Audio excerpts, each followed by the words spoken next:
Welcome back mga katambalan, mga hot topic and issue pag-usapan natin. Update po tayo kay David Licauco na kung saan nga po kahapon ay nasa Tacloban nga itong si David para sa ginanap nga po na Sangyaw Music Festival 2025. At talaga namang napakagwapo nga nitong si David at pinagkaguluhan nga ng mga taga-Tacloban lalo na nang kumanta ito at talagang umani ng mga hiyawan lalo na rin ng makapagkamay itong si David sa kanyang mga fans sa Tacloban. At meron pang kuha itong si David na naglalakad sa isang hotel na kung saan nga ay nag-check-in nga itong si David para nga sa gaganaping Sangyaw Music Festival na naging matagumpay naman ang ginanap na festival event kahapon.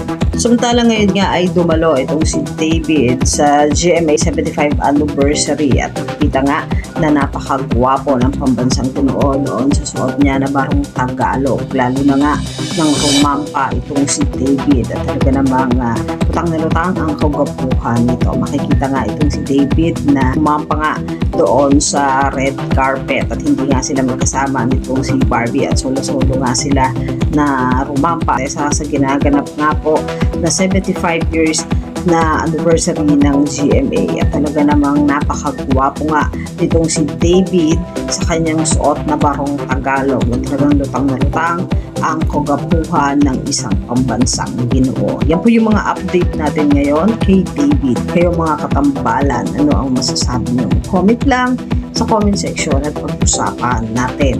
Yan ang mga hot topic and issue dito lamang sa Tambalang JK.